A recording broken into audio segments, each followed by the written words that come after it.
Okay, we are live somewhere. We're live. All right. Okay. I'm excited. I am too. Okay. It seems to be working. I'll share this link out on my Discord. Okay. I can put it in the chat here. Yeah.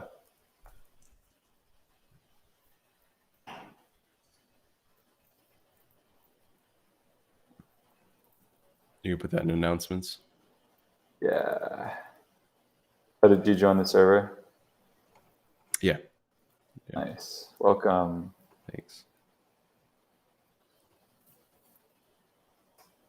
Show me what you've got. Right. Okay, so presumably everything's working. Sorry about this, guys. We thought that we had it all figured out, but seems like we didn't. So sorry for those technical difficulties. I generally think I'm somewhat tech savvy, but this stuff makes me feel like a boomer pretty quick. So without further ado, we got Ryan Leach here. Thank you so much for joining me for this little celebration. Thanks for having me. Yeah. Congratulations. Thank you. It's I've come a long way from, my first video, it was about polyhypermeter Okay. Nice. in music by The Contortionist. Okay. So it was very very focused on progressive metal and on math rock. Right. And this whole sort of Japanese composer direction is kind of a fluke. I was just into Chan and wanted to write something that sounded like anime, and I made a video about it. And here we are. Now we got And it Circle Fist resonated. T-shirts. Yeah. Yeah, exactly. Right. Yeah. Nice. And for those of you who don't know about Ryan's channel, Ryan is a really great composer who makes great videos teaching the trade. I know that a lot of us on the Discord server have been going through your videos and taking notes. So if anyone doesn't know about his channel, please go have a look. Nice. So without further ado, we're going to listen to some of y'all's drafts. And okay, cool. You can see this. So this should work if I thingamajigger it correctly.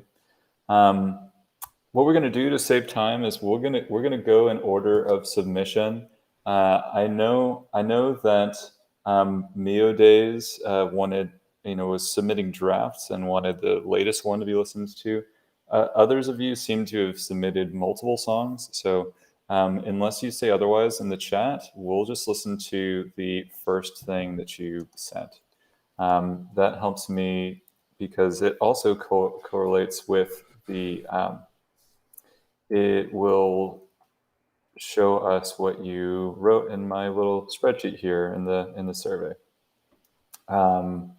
So without further ado, let's get right into it. So the first submission is from Mitsuki Fujisawa.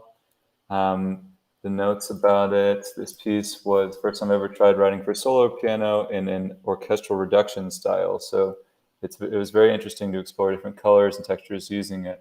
I want to orchestrate it later, so I'd be interested to hear. Need to wrap the text around. Well, what would you be interested to hear, Mitsuki? If you have any suggestions for that as well. Okay, great. So listen to the first 30 seconds and let you know what we get out of that. And Ryan, tell me if you're not able to hear it, okay? Sure. Yeah.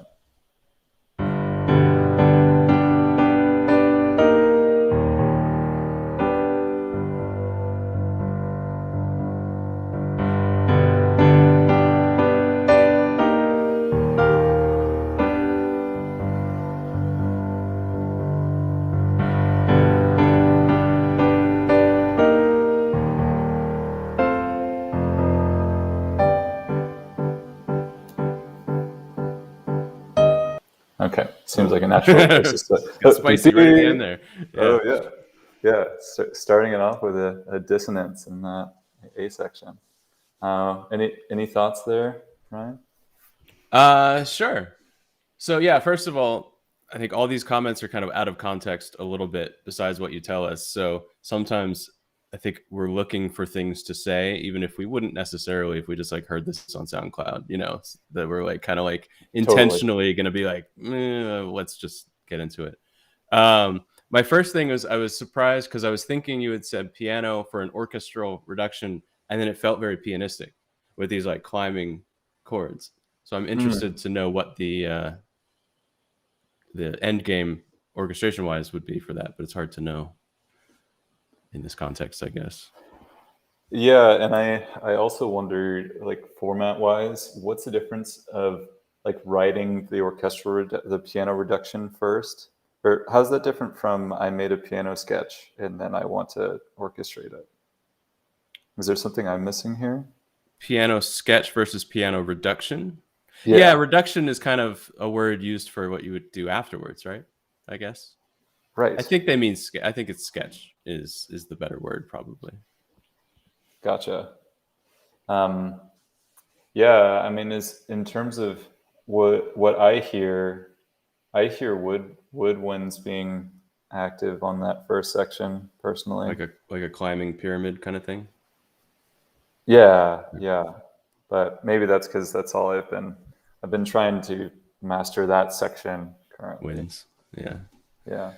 My one thing is so we have this gesture and it kind of happens 3 times, and this like each time it gets a little more, the ending's a little different. I wish that the third time that the beginning was also more dramatic too, because it's kind of still the third beginning of a phrase was still the same, and so part of me is a little bit like, feels like it's a loop, even though I had a feeling it was going to end somewhere different. I still was kind of like, oh, this again. So if you could just add, lay down the dominant pedal under it, or switch to some other chord that something there that was kind of, I guess, announcing to me like, okay, this is it, this is going to be the big one, that like gets you excited. So we're like, okay, we're starting, we're warming up, all right, now we're actually gonna start, instead of just kind of being like, right. Yeah, it makes sense. Like it could be, whereas right now it might be, in terms of just the form of that section, it's A, B prime, A, B double prime. You might have A, B prime, A prime, B double prime. Sure. Right. Yeah. See how much more helpful that was when I added that many more words? Exactly. Right. So much clearer. But yeah, I mean, something I would maybe make it like darker or something. But yeah, especially if that whole section, it seems like, was a big fanfare intro to what's to come. Yeah. Then, right. Yeah. Then that would add some drama. Totally. Yep. Yeah. If that's the goal, then get even more drama involved. Yakai says, sounds like the 7-second rule. What is the 7-second rule? I don't know. Rule of 3. Similar to the rule of 3, I guess.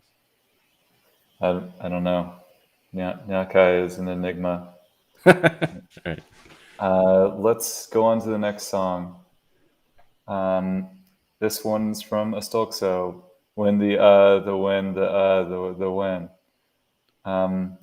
The notes about it are he does like when the sad, when the happy. Very rough work in progress, just sketching out the composition so far. Very well, Astolsko. Astolsko. I always get it wrong. All right, here we go.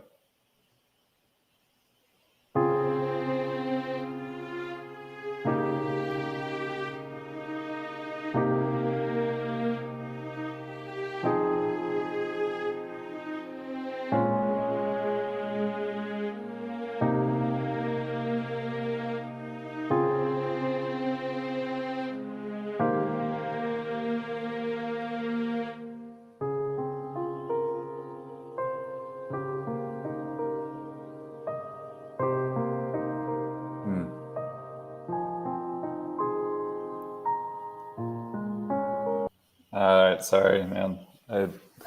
This is so hard as part of the format. I just wanted to hear a little bit of how it gets developed there. Yeah, I mean, I'm hearing all the typical Japanese things: 4-5-3-6, diatonic walk up. I think 4-5-3-6, 2-2-5-1, 2-3-4-5, or something like that. Right.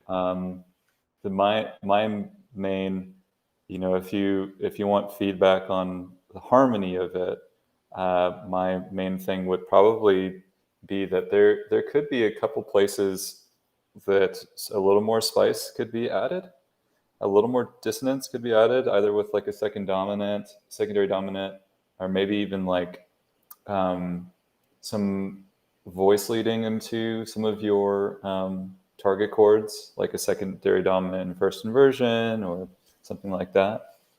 But that's what I hear from the harmony perspective. Did you anything jump out at you, Ryan? Yeah, two things. Well, on that point, something I like to do if I'm going to do like that extra spicy harmony or whatever is put it in an intentional spot. So maybe like at the climax. So at some point, maybe your third to last bar or something, that's where you're going to put like that really colorful, like, ooh, what's that? And then you give us a moment to kind of settle back out of it. It's hard to remember exactly what he did, but yeah. I found when the second section started, then I got really intrigued. Same. And part of me wonders if do we need that other section before it, or is that really the piece? Because I heard that and I was like, oh, wait a second, now this is starting to sound really good. So it's like, maybe we should just start there. I don't know if that intro is necessarily serving. Totally. Yeah, I agree that the second idea was particularly strong. So yeah, you might want to just cut to that. Yeah, good job on it in general. Yeah. Yeah, it's like I said, when we got to that other half, I was like, oh yeah, no, I want to keep listening. Now you're saying something. Part. Yeah, now you're saying something. For sure. It was like the intro was almost a warm up. And I guess I'll assume you said sketch, so I didn't think that sounded quite like a real string instrument, but you probably know that. I guess if it's just a sketch. Right. Sure. Yeah, exactly. Alrighty. Let's move on to our next one. Next one is Nighttime by Dystopian Tanuki. Great name, by the way. Tanuki you know about Tanuki, Ryan? The person or the idea of a Tanuki? The idea of a Tanuki. Okay, I was like, is this a person? Like the Tanuki suit from Mario 3? Mario, yeah, exactly. Yeah, sure. And the Tanuki that's in front of ramen restaurants, I believe it is traditionally. Okay. There's a whole, they're like Japanese raccoon dogs that have special shape-shifting abilities, right? Which I won't talk about in detail here because they might have some community policy violations. Right. Yeah. But if you want to watch a Studio Ghibli film about Tanuki, you can watch Pompoko. And they're doing some crazy stuff in that. Okay. Anyway, the description says, "It's about nighttime. I would like to know what you think about this, Gavin. Thanks." Great. Let's find out. We'll listen to the first 30 seconds.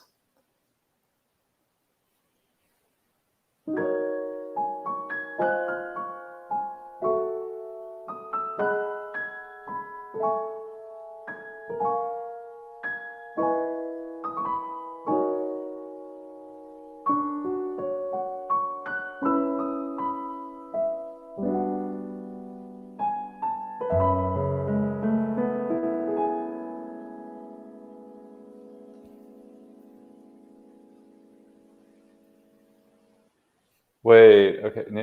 Nyaka, you can confirm this. That's a Kashiwa Marimochi song, right? This person didn't write that song. Am I correct? I think I am correct. This is part of if you're letting people submit any file. So, Yeah. so there's a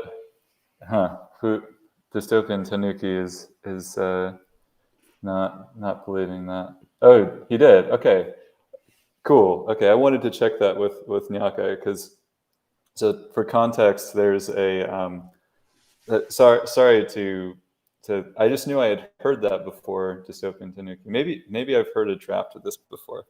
That's a good thing, by the way.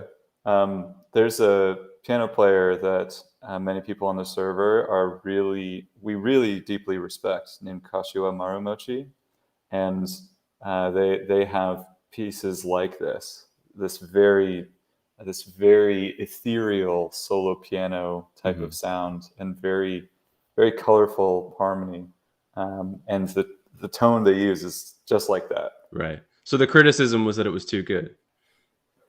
Basically, yeah. You just got like a like a content violation flag from right. Yeah. Right. Okay, now I'm remembering. Okay, so Nyaka had sent me this previously. So you had it before. That makes sense why it would be like. I've had heard it before. Yeah. So let's go to your reactions then. Yeah, it was really nice. The only tweak I guess I would make is I wish there was just a little more breath between kind of breaks in what are more section breaks. There was just one in particular where I could use just a little more air. Like I think you need to think of it as breathing, that you want to like take a breath before your next statement. So I don't know exactly where it was, but there were a couple little spots where maybe, but one in particular that it was like, if we're going to start a kind of a whole new thought, let's breathe before we go into it, kind of. But yeah, the colors were nice. The piano tone sounded great. I liked it. I agree, and I'd wonder, Dystopian Tanuki, if it sounds like you didn't record this to a click necessarily, so it'd probably be easy to make that change. But if you did record it to a click, you can always go in and edit your tempos in the project. Do you mind? I don't know how much time we have. Could we listen again? Sure. Because there was only one other thought, but with only one pass through, I can't quite. Yeah, let's do it. I mean, to make up for the. Sure, and I mean, now that I know it's not stolen, I really like it. So that's I just want to be fair to everyone, because that could be a sneaky way to get that's true. Good praise from us. Like, here's this Sakamoto song. It's just a draft with the Tokyo Philharmonic. Right. So thanks for. Hope my samples are okay. Yeah. Yeah. Exactly. It's just like at this gorgeous sound stage, and like. Yeah. Right. So anyway, apologies for the allegations, Dystopian Tanuki. You are in fact an internet stranger, so I don't know. So let's have another listen. I'll show it again. Okay.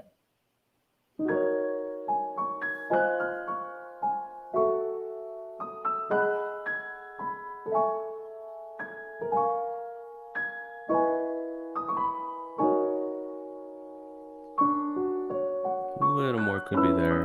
Yeah. Agreed.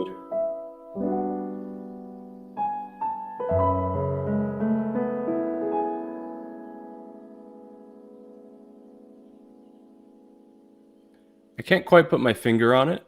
I was hoping I would get it that second time. Maybe it's just a personal thing. I wish there was a little more tension at certain moments. That there was a little more, like, it's kind of relaxed, and then a little tense that kind of can relax. Like, I don't know if it's that it needs a little dissonance. I don't know. Like I said, I can't quite put my finger on it. But it feels a little. It's very relaxed, and I could use just a little every so often, just a little, like, not quite, and then oh yeah, good. I don't know if that makes sense. That's more tension and release. Just a little more, yeah. And I feel like it might be just a little extra maybe just a tension, like a extended note. I don't know. Sorry that I can't, without it like in front of me, it's hard for me to specify. But. Totally. Yeah, thanks for trying. Yeah, and I totally agree with the point of adding that little bit of breath. And I know that there's a next section that Nyakai wrote, and before it goes into that, and I think you should keep that section, Tanuki. It's really good. Having a little breath before each one of them would help strengthen the sense of importance in landing when you get to the new section, right? So yeah, great job. I mean, this type of vibe is a lot of our goal on the channel. So the other thing, I guess, the breath thing comes to the fact that it feels like it's one person. You're imagining one person just like bleeding their soul out onto the keys. So that's why you want that, just like, they let them, the same way if it was an actor performing a speech, there would be these moments of just like where they wouldn't be speaking, but they would just be like sighing or something. I don't know. Well put. Like, imagine it being performed by a real human person. Right. Yeah. Totally. All right. So far we're through the first 3 of them. Let's keep going. All right. Next one is Serenity in Snow by Fuyuma. I forget your kanji, Nyakai. I know it's actually Nyakai. Let's see. He describes it as a short discovery of higher extensions and a hint of polytonality. Oh man, realizing the importance of dissonance and the beginning of my love for dissonance. All right, that's I have some expectations now, Nyak.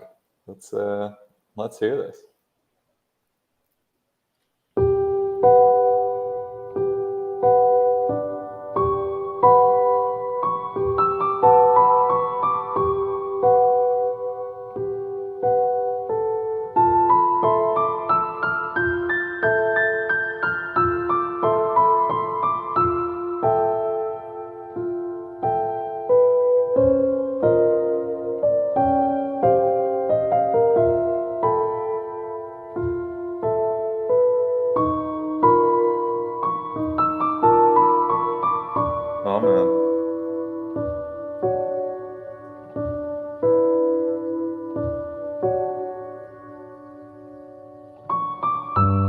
Sorry, Nyak, that feels fairest to everyone else that we go about that far.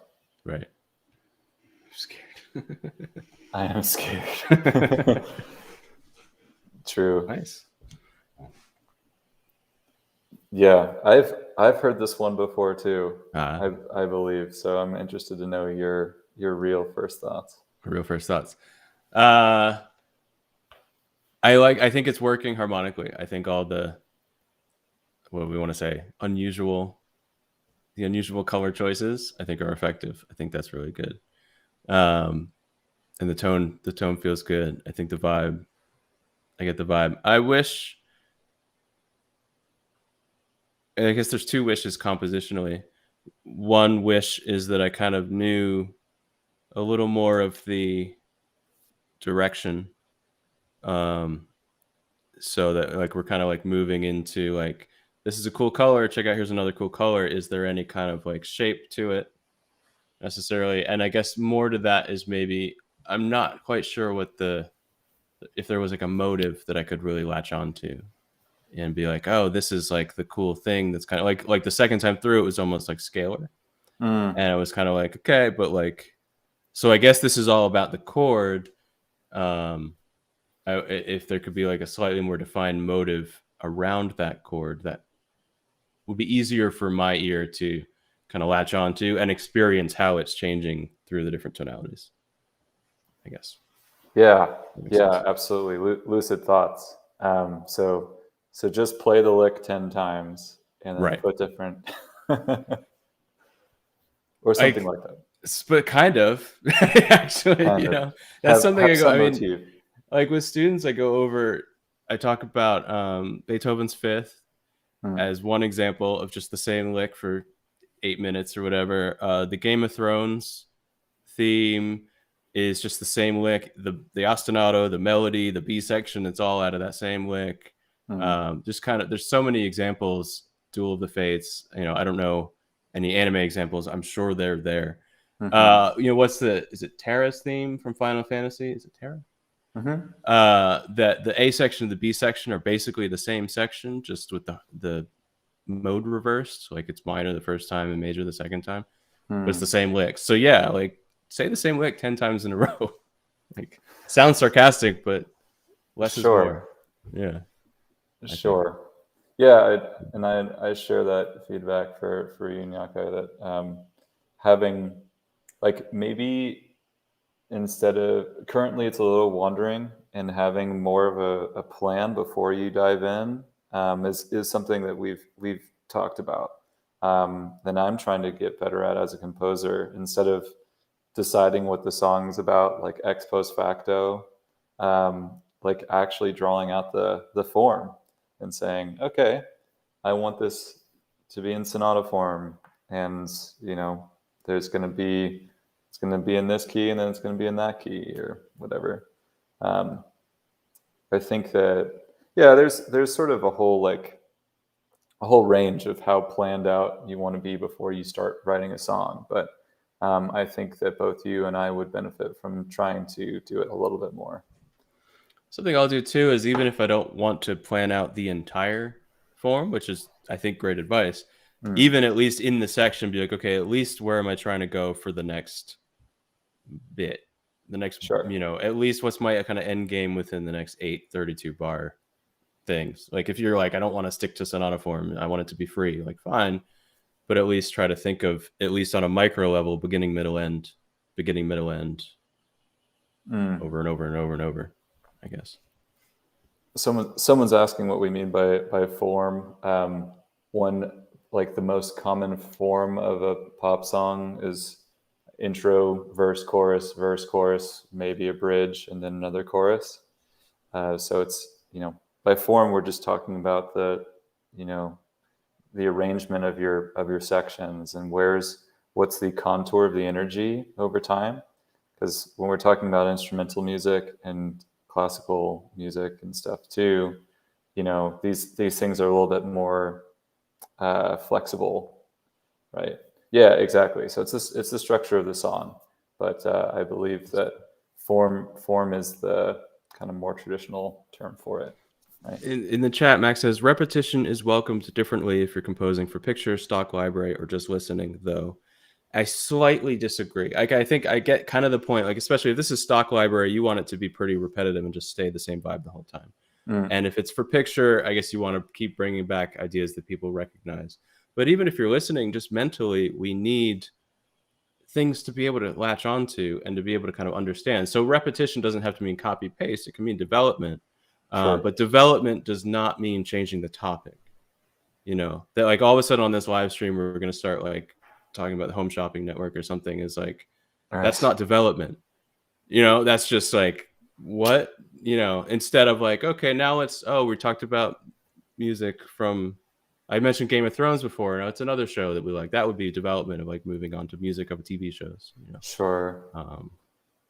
I think, maybe your control of repetition is good. I have found for most people, most of the time, they're afraid of being too repetitive and therefore don't repeat enough. And they wander, I guess. Yeah. But, sure. Sorry, rant over. No problem. I appreciate that. I think that's a great, you've made a great distinction. Yeah. Cool. Let's keep it going. Next one is Fez Moment 3, Indigo Branches by Chrissy Guess. Any preamble? Some issues. It's an interesting title because I don't know what it means. Do you know the game Fez? Oh, okay. So saying a lot about, starting at measure 3. Please listen to he or she or they wants us to start it at 1 minute 10 some context That's before good. a certain section that they are unsure about. Yeah, and a bunch of other stuff, being kind of humble about their submission. Okay, let's go.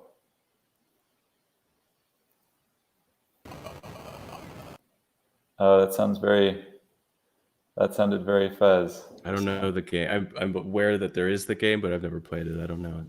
Oh man, I would entreat you to cancel what you're doing today. And all right, I'll see you guys later. Oh, yeah, exactly. Oh no. Yeah, exactly. Really good, really interesting platformer game. And fun fact, the composer for it, I believe, made everything in Massive, like all in one digital synth. Cool. And yeah, the music's really great. So I'd be interested to know your thoughts on the Fez score at some point. I'll check it out. I made a note. But it sounds like this submission is quite inspired by that. Okay. So sorry, this is lead in. What time does the section that we're supposed to be focusing on start? They gave measure numbers. Oh, so, okay, never mind. Yeah.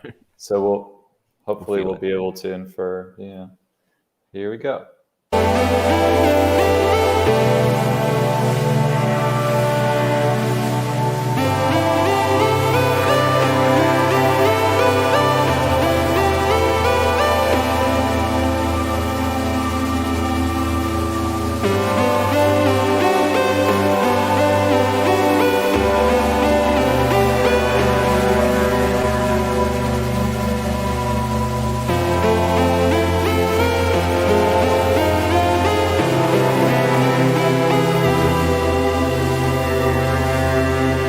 Okay, pause it there. First of all, this sounds like Fez. Like really spot on with like kind of the texture and the palette of colors, as someone who's played the game. So sounds like someone studied up on whatever Disaster Piece did and tried to replicate it in Massive. So good job just with the sound crafting. Yeah, this is a case, I guess it's perfectly on topic with the repetitive thing, that in the context of a game background where you don't want to be distracting, you just want people to be focusing on the game, that repetitive to a certain degree works. You know, is relevant, I guess. Right. Yeah, and it's part of the gig. It's part of the you in fact want, in a game context, you often want a song that it can be listened to over and over again ad nauseum. I was waiting for, just because of the text, I was waiting for a certain new section to start, that I'd be like, okay, this is the part that you said, like, we're starting 110 to warm up for the section that's going to come. And it never, to my ear, a new section never happened. It just kind of, we kept staying in the same vibe. So more could be done. If the intent was that there was a new section that started, you can do on both the leading into it and arriving at it more to punctuate that. So when you arrive at it, that could just be like literal punctuation if you want to, like a little a hit, or who knows, or just a bigger chord, or a change, a new instrument comes in, a new sound. And then leading into it, I wanted a little more. There was one of these synths that was kind of like had a lot of air in it. And it almost felt like it was going to kind of slow down and do like a cool little drum fill thing, but it didn't quite get there. So that, to me, that would be a sound as a way to end a section, was with that little airy sound. And that kind of prepares. Have you ever read the book? Nobody has read this book, but what's it called? Sweet Anticipation by, gosh, I can't think of the name, and I won't look it up right now. There's a book called Sweet Anticipation by a music researcher who did all these like psychological experiments on how people perceive music. And one of the things I got out of it was the value of a drum fill, because our ear comes to expect that kind of like pick up in rhythm, and those beats make the downbeat more satisfying. And so even on just like a subconscious level, when we hit that downbeat, we're like, yeah, that's awesome. Like the chorus, I feel good about it. So every 4 to 8 bars, if you do just something to kind of lead you into the next thing, just makes it feel forward moving. So that's what I meant about like, can we like announce that the new section is coming by like boom into it somehow? Would be nice. It's a cool book. It's a little academic. David Huron, I think maybe. Sure. So it's a long way of saying things like drum fills work. Drum fills work. And drum fills work and several other small insights. Right. It's a good book. It's a good book. Cool. Did you have other thoughts? What are my other thoughts? Yeah, I'd have to hear more of the song to fully piece it together, but I agree. I was especially given, how we were groomed to go into that song. I was waiting for a big moment. There wasn't anything that stuck out to me as like, oh man, this part is really a lot less polished or doesn't fit given the previous section. There wasn't a sense of it being too different by any means. So yeah, I think I'd have to hear more of the song to know completely. But my sense is that, if you were wondering about whether that section needed to be tamed or not, I would say that it doesn't, because it's already kind of plenty fits in plenty well with the previous stuff. Yeah, it's quite good. Like production-wise, everything kind of seemed like it was in the right space and everything. Yes, and yes, the side note is that Ryan will play Fez and report back. I will. The good thing about this, but I'm not sure. Though that didn't show it was uploaded. Oh, okay. Sorry about that, Casper. I think that it should show up if you try and resubmit it. You can maybe try and resubmit it and let us know. But yeah, the good thing about these indie games is that the whole thing end to end is like 10 hours or something. It's a lot more manageable. Yeah, exactly. I always get myself like I start like Skyrim or something, and then I'm like, I don't actually have any time for this, but you can't really do much in one sitting. It's like a problem. Right. Yeah. Exactly. Especially, when you've got responsibilities and whatnot. Right. Okay, so it seems like Akhil is not here. So if you are here, Akhil, let us know if you'd like us to listen to a different song than the first one that's submitted here. If otherwise, we will just listen to the first song that you submitted. We'll assume that's what they were most confident about, right? That's why it came first. Maybe. Yeah, maybe. I don't know. Please do the first. Excellent. Thank you, Artificer, Artificier, who I will presume is the same person as Akhil. Here we go. Traveler 3. Work in progress 3. Okay. They would like for us to listen from 239, and that's about it. Let's do it.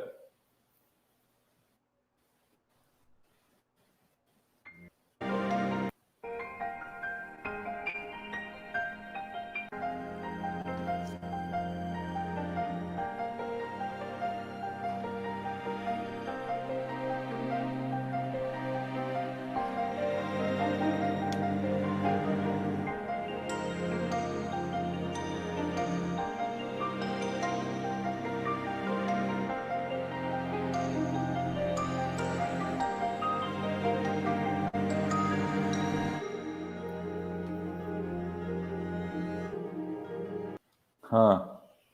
Interesting. Sorry to have to pause that.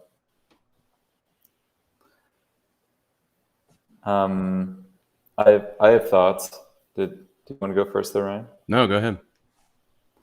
I really like the atmosphere. It definitely has that. Like Traveler's a good name for it. It reminds me of parts of Breath of the Wild. It reminds me of several. I think it could fit in several adventure game contexts.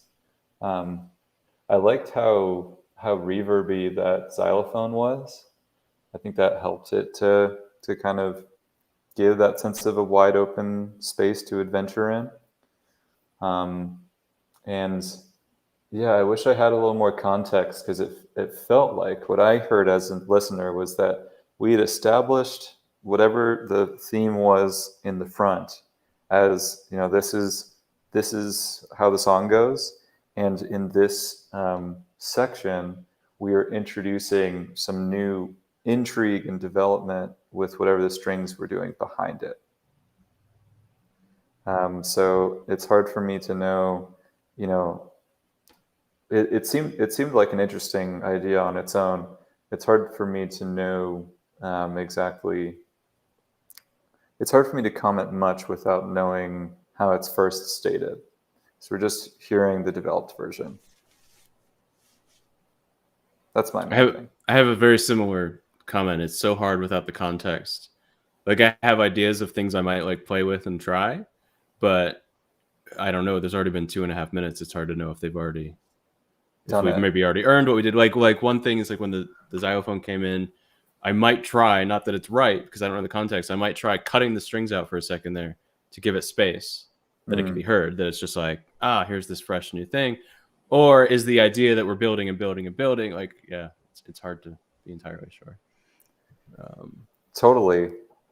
But perhaps working on the presumption that the A section was developed in like trying to simulate what I think the A section was like.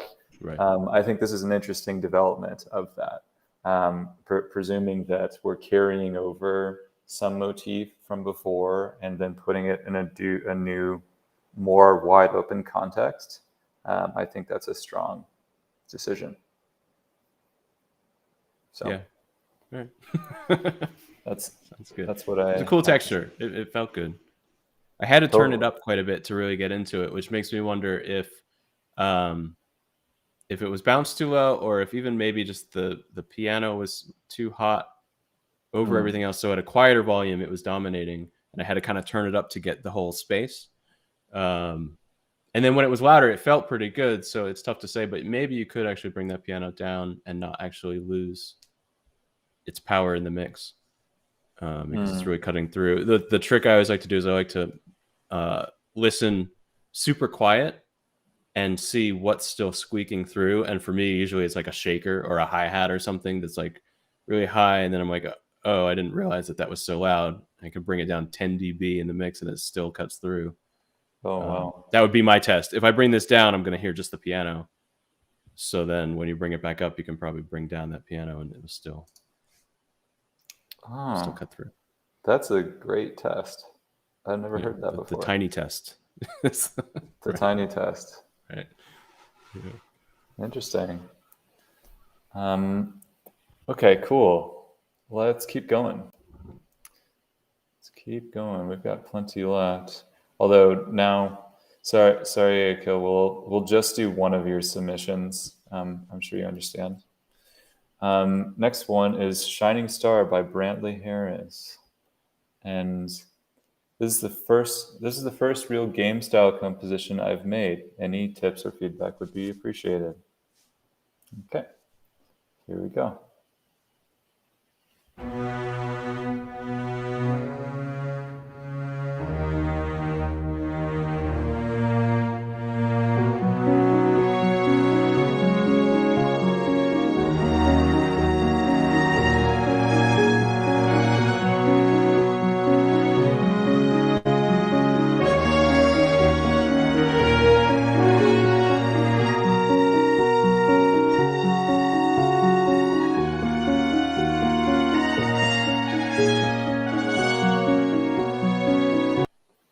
Again, just so we get to everyone, I'm going to pause it there. Nice. You want to go first? Sure. So the I was a little distracted, to be honest, by the samples and the production quality. Same. I think that you might need to invest in some libraries. It sounds like a little bit, because it felt like MIDI instruments to me, and that was kind of distracting a little bit. You got that too? Yeah, I got that too. And my sense is that, my philosophy is always make sure the notes are good first. I'm really not much of a gear person. Right. That the real solution to your problem is spending more money and accumulating more goods, as opposed to like develop your ear or whatever, right? And that said, this is somewhere that I think you're ready to upgrade.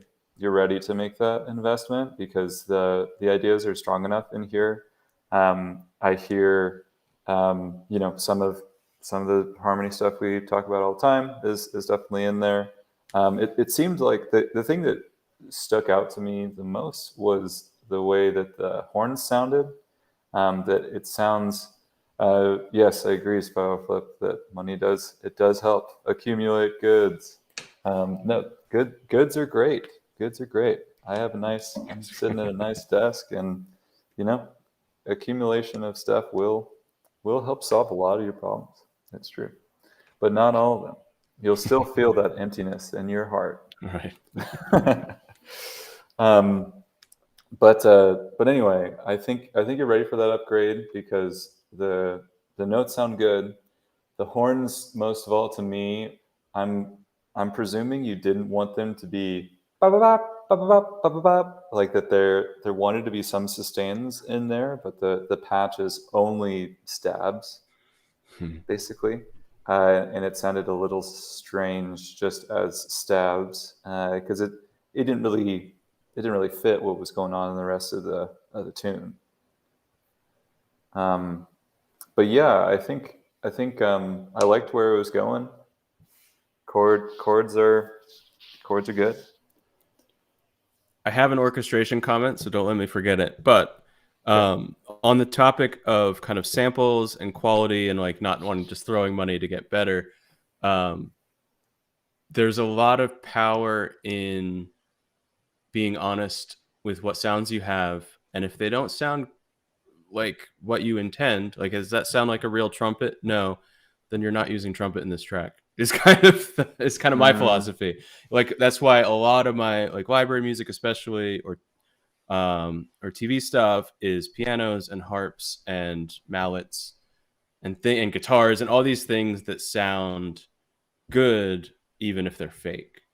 Like, a real weakness of mine is woodwind writing that I'm trying to remedy recently, because I like finally feel like I have some decent woodwind libraries.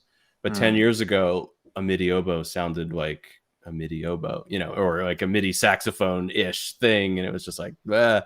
So instead of being like, it's cool, I want oboe, it's like, can't have it on this track, just, we're going to use harp instead or something or whatever, Orchestral music is hard without good samples, is true. And so sometimes it's like, if your best sound is your piano, just focus on that piano. But I think the ambition in the track is obviously there, that yes, I think you're ready for new samples because you're writing, you want to go big, it sounds like, right? Yeah. So go big. And my advice there, and hopefully I'll collect a little bit on it, is that if you got $50, you can get BBC Symphony Orchestra Discover, and that'll already give you at least stuff that you'll have a trumpet that has a sustained sound, right? Something like that. Right. Do you know the East-West subscription? I do know of it. Yeah, the Composer Cloud. I don't remember the price, but I think I don't love the samples, but if you were to start for the price range, I mean, it's a way to start, I think. I don't know. I don't know. Completely. I don't use them. Completely. Yeah, but interesting to be recommending as a non-gear person to advise somebody to get gear. Right. But good job with the idea. I think you're on the right track. Sorry, the orchestration thing was yes, right. Especially in the latter part, there was like the piano kind of in the middle and these very high violins. I didn't feel like the violins were supported by everything. It was a little empty underneath, that they were kind of left hanging up there. Like I didn't think the piano was enough to give enough like body and kind of a platform for those high strings to stand on. So I think you needed to really fill out those chords underneath. My very short, it's a bigger thing, but sure, I heard that. I guess that stood out. Sure. So there just needed to be more in the mid range. It sounded like. I think probably, yeah. Just like I said, just the strings felt a little like unsupported, like they were just kind of trying, but nobody was there really kind of helping hold them up. If that makes sense. Yep, makes sense to me. All right, sounds good. We've got plenty more to get through, even though we're skipping a few from repeat submissions. Let's keep going. The next one is When the Autumn Falls, Bob VD Kuji. Kuij. Sorry. Let's see. The original piece came from watching documentaries on the Pacific Theater during World War II. I thought I'd write a piece about the Japanese Empire. It would be cool. Okay, there's a lot of stuff in here. A lot of stuff in here about the inspiration. But I think that summarizes it. I mean for it to be arranged for orchestra once I finish the piano version. Great. So this is a piano sketch. It's incomplete, and I mean to make some of the open sections a bit longer. All right. Let's dive on in.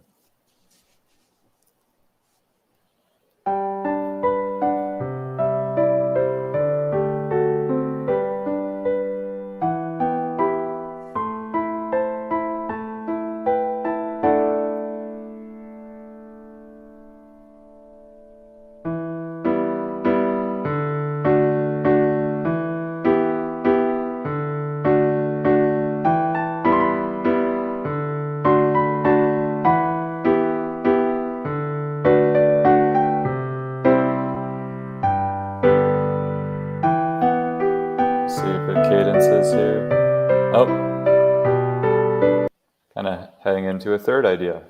Can you play just the very beginning for me again? Sorry. Sure, no problem.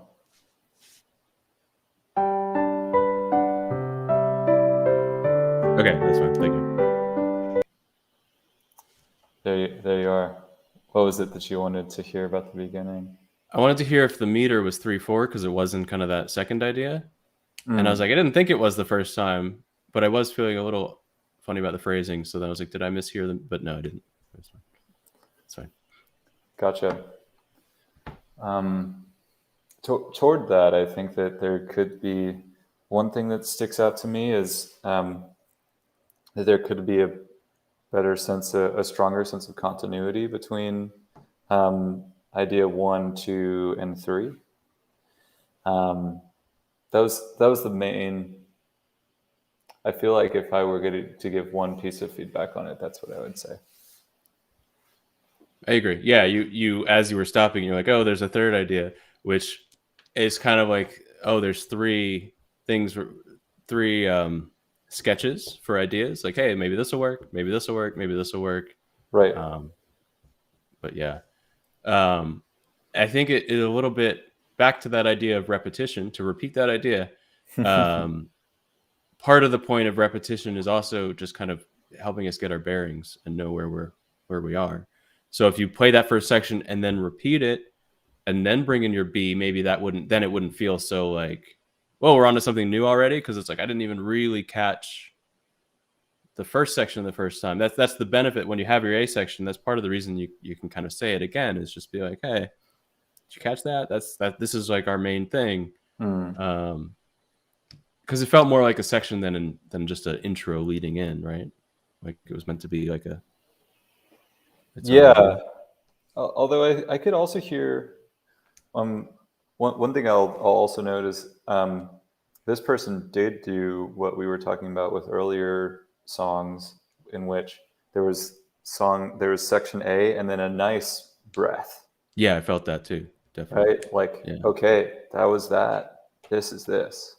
So that was really strong. I feel like if they went with that second idea and made that the main meat of the song, then that first thing could function as some sort of intro, and that's more of the verse or the A section. The way I would do that is I would make that intro, that first section, I would way simplify it because it's very wordy as far as like it's a very busy line and on the top kind of busy melody. And so that very active melody makes it seem important. So if you wanted that to be an intro, let it be a little more sparse. Might help. Sure, it's a little busy if it's just here If it's an the intro, yeah. setting the scene, Right. whatever, leaves falling off the tree, kind of thing. I don't know. I have in my head there's a London Symphony Orchestra version of Final Fantasy main theme, which who knows which one it's from. But the intro, the melody is like ba ba ba ba ba ba ba ba, you know, because that's not anything that anybody's going to really latch onto and be like, oh, this is important content. You know, it's very clearly like I'm warming you up, da, da, da, da, and then we go into the actual theme that we hear. You know. Well put. This is... So I'm hearing an idea that as a songwriter I've never thought of, which is that you don't want, if your intro is catchy or really strong or busy, it might be distracting because it might trick your listener into thinking that, oh man, we're already in the A section. Right. Yeah. We're jumping right into it. If it's you don't serve a steak for the appetizer, right? I guess because that's the main course. Yes. Yeah. Sorry about that. I'm a terrible multitasker, and I'm trying to have an eye on okay, the I was like, chat, is this too. metaphor is just tanking or like no? No. All right. It's actually very apt. You're right. You're saying if you make the appetizer like fire, then the person will be like, oh, well, that was the meal. Right. Yeah. Right. And then you come out with what the real meal is. It's kind of like, oh man, you know. Right. So there's a way in which people are, these things have established forms, and because that's a little different from writing like a math rock song. You might want to be catchy right away, get people's attention right away, which I feel like is pretty different from, an orchestral context. Like they're in the room, their butts are in the seats, they're playing the game, they're watching the film, whatever it is, right? Get people's attention is also different than like full body substance too. You know, like even just like ba-da, that'll get your attention. Like, yeah. So I don't know. Sure, and it doesn't have to be, here's a really thoughtful melody and la la la. Right. Yeah. Right. Sure. Diving right into it. Makes sense. All right. Let's keep our work going. And before you get to Meodaze is saying disregard the first two sentence submissions. Sorry. Yes. Yep. Or already on that. Okay. Thank you, Meodaze. We'll do your submission after Giorgio's here. Giorgio, dubioso. Giorgio, dubioso. Ballad GD 71 BPM. How you end up at 71? That's interesting. Like it just needs to be a little faster. 70 than just wasn't quite there. Yeah. I thought about making a dubstep song, but then one more BPM. That felt right. I would appreciate if you comment on the section from 30 seconds to 1 minute. I worried about the style as it incorporates traditional elements in perhaps a disrespectful way. Also, if you have the time, please let me know what you think about the transition to a waltz style at 150. Is it too draggy? Should I remove it or just add elements? Okay. Great. Here we go. So it's from 30 seconds, right? Can you go from like 15 or 20 maybe so I can just get a little context? Yeah. Or just go. Sounds good. Sounds good. We'll go from 20.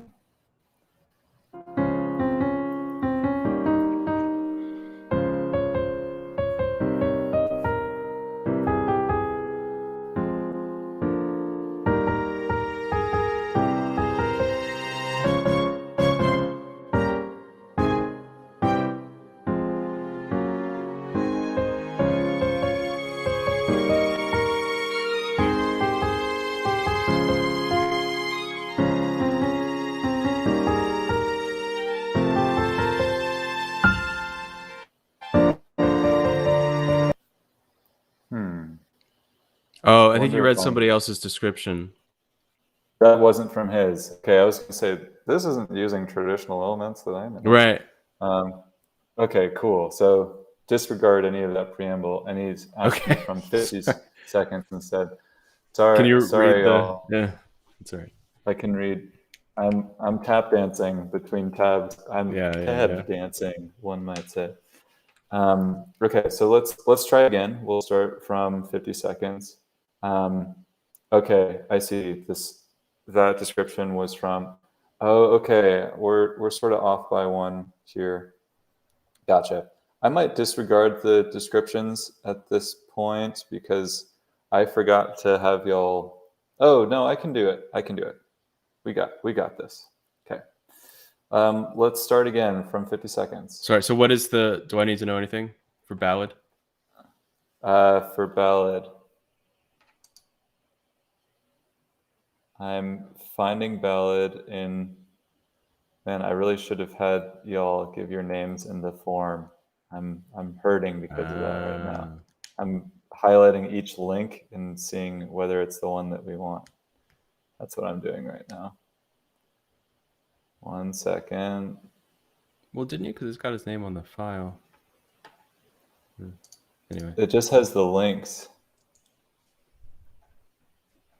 I'm not finding it. That's right. Yeah. We know 50. We know 50, and here it is.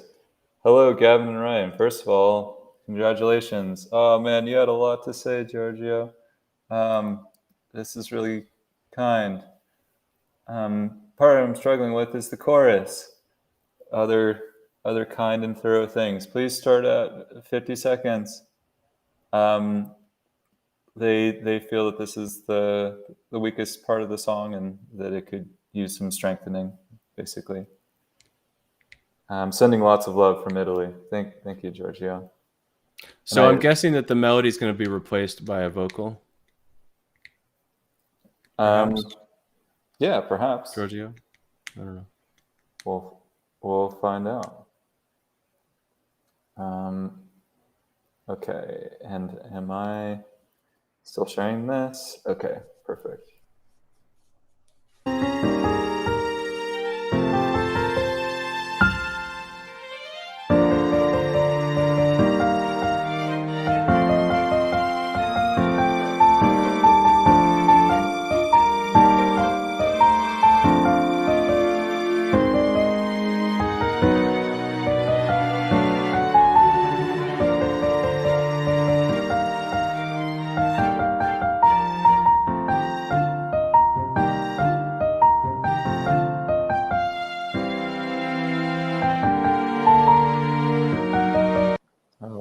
Okay, just keeps on going. Well, that might reveal what my comment is. I basically had trouble. Okay, it's going to be vocals later on. The melody is a bit meandering for me in that I was ready for it to have some closure a couple times and didn't get it.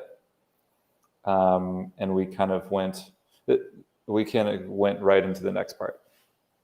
And I think this is something that came up in the feedback session that you did on your channel, Ryan, that there's a lot of recommendation of like, have a cadence, have a, right. Like that was, I feel like that was a recurring bit of feedback you were giving people. Right. And I think that could help here to add some periods, because it's a bit of a, it can be a cool effect when you have a melody that's a bit of a run-on sentence, but it's something to be tempered, in my opinion. Yeah, especially in a song style, we kind of expect 4-bar, 8-bar units to be kind of comprehensible before the subsequent 4-bar, 8-bar unit, I guess. Totally. I have a slightly different comment that this isn't specific to the string parts, but I wonder if it was too early to add string parts, because it kind of feels like a piano sketch, and that maybe arranging the strings wasn't quite ready yet, because like the piano part is kind of block chords, so it doesn't feel like it's like the piano. It doesn't feel like the body of the song is produced yet. So adding the strings on top might be a little premature. If that makes sense. Yeah, there's certainly some strong ideas in there, and I feel like when I'm working on stuff like this, I'll do something like that. When if I have strings ideas, I'll put them in there to document what they are for, maybe later on this is part of a bigger whole. But without that bigger whole, it might be best to just present the piano sketch. There's a risk there when you're still trying to come up with the melody that you get distracted by like your cool violin part. And then you're like, this is great because of that cool violin part. And then you're like, well, we're still kind of working out the form. You need a cadence or whatever, some of those things. Sure. So it can be hard. For me, it's always, that's why I'm trying to force myself to work in notation, because when I'm in Logic and I'm like, let me just see what this like with this new trumpet patch I got. And then I end up playing with the expression and the different articulations and whatever. And I'm just in Contact. I'm not writing anymore. I'm playing with Contact, basically. True. Which is, a valid thing to do as well. Right. But I think I'm trying to push myself in a similar direction. As someone who's, not even not even had to read that much sheet music in their life so far. So I'm really exploring the benefits of the explicitness and the visual nature of the score workflow. That DAWs have other plus sides, and but one of which can be like an inspiring timbre. Like, sure, this patch is really good, and maybe you get a melody idea from that, right? But like you said, that can be an easy way to sort of get side quested off from the main quest of finishing the song. So, which is always up for debate. Maybe the side quest turns into the main quest, So. Right. Yeah. That's true. Like, I just came up with a better song. Oh. If inspiration leads you somewhere, you should run with it. That's definitely true. Yeah. I agree. Totally. Yeah. Philosophically, I always think that I always try when I'm at leisure to try to follow the spark of excitement. Right. That's always where you're going to make your best stuff, whatever you're excited to make. Makes sense. But yeah, there you go. There's some thoughts on that one. Hope that was helpful, Giorgio. Okay, let's keep going.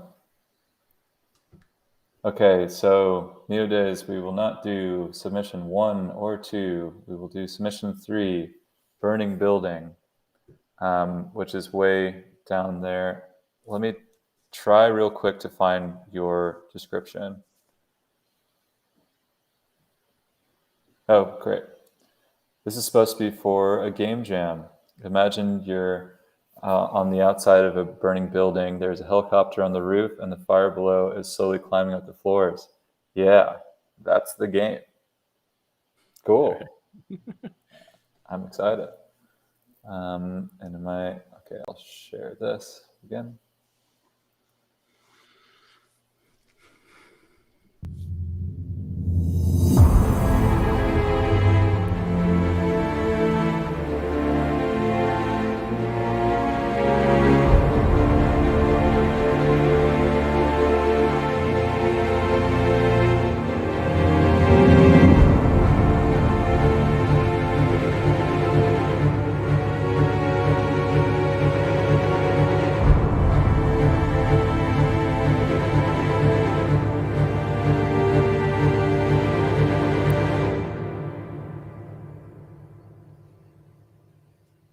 It's just a long reverb tail.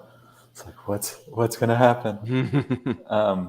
Wow, I thought that was really successful. I could hear the oh no. Right. You like there's my sound effects. Is your building on fire right now? Yeah, yeah, exactly. I'm so convinced. Yeah. Yeah, Right. exactly. Did I make it out alive though? Great. I would say no. By the end of that track, it did not feel sad, like we made it out alive. But at least not yet. Like if it were a superhero film, the hero has not yet arrived, and it's not looking good. Right. Seemed to be the narrative to me.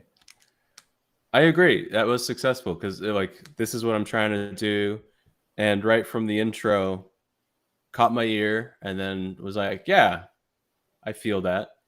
I feel like we're in that building or whatever, and I'm feeling the tension rise. And I also, knowing the context of a game, had certain expectations of kind of like where like it would be kind of like this bunch section, and then would be like kind of just more in a vibe or a vamp kind of thing. So yeah, that sounded pretty good. I thought that I'd have to hear it again to identify exactly what you were doing harmonically, but there were a couple nice little bits of drama in there, some nice little bits of dissonance. I'm not sure if it's like a minor major 7 or some kind of like borrowed chords or something like that, but there were definitely, the part of me that hears music as a series of Roman numerals raised its eyebrows a couple times. Like, oh, there's that. So that was cool to me. The mix wasn't super clear to me, and I don't know if it might just be a mastering issue. I'm not quite sure what it is, but it was a little muddy, I think. The choice of percussion, I heard the low drum. I don't remember what other percussion was there. Yeah, which may be a little indicative. There, right. That answers the question. Maybe I'll just scrub through it real quick so we can remember if there's punctuation of this or that section. Cool. There's that. That's cool.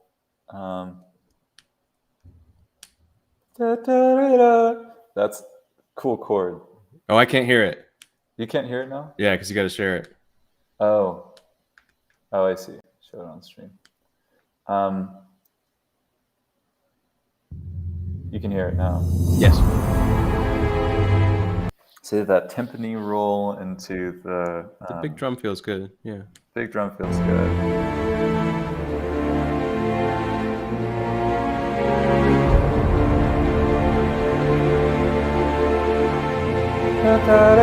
That's worth it. Right, yeah. Can you back up 10 seconds? Sorry. Yep, no problem.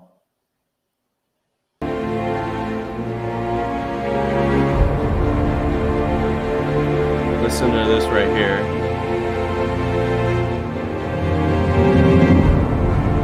You can pause it there. Yep. That is a really nice example of a fill that's not literally toms on a drum set. Just that concept of leading us into the next section. Just that swell. I thought was an effective, and maybe there was a bit of a bass drum roll, but it was an effective way to end one section and kind of like nicely just lead it, like the next section is ready to go and we're right into it. I thought it was nicely done. Absolutely. Yeah, I agree. Excellent. Nice job, Meodaze. Perhaps it was worth you submitting your third draft. Right. We'll never hear the first two, so alas.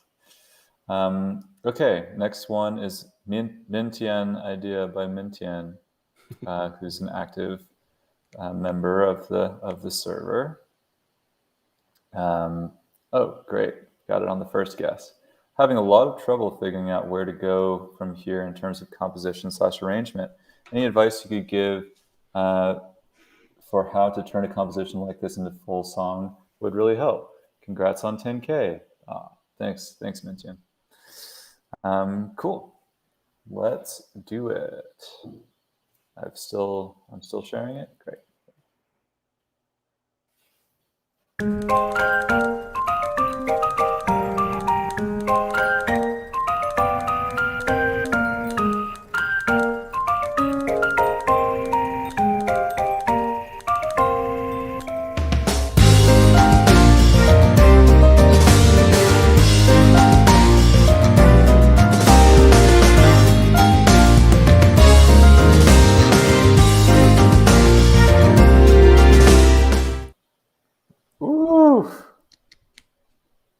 I'm impressed by that. Very nice. Yeah, that was good. I have thoughts. I want to let you go first. Well, no, you said you have thoughts, so go ahead. I have thoughts. All right, go ahead. So first off, I would send you, Myntian, to go listen to a guy called Laszlo, Laszlo, and I believe on Spotify his stuff is now the Laszlo Project, under I think it was under Candy Rat Records. Really similar sound, and he has an album called Radial Nerve that I think will give you some bits of inspiration. And if you already know this person, you sound like them, so good job if that was your goal. What I hear from the start, as someone who really loves triplet grooves, I think there could be more. You could get more creative with the drums, and emphasize more of the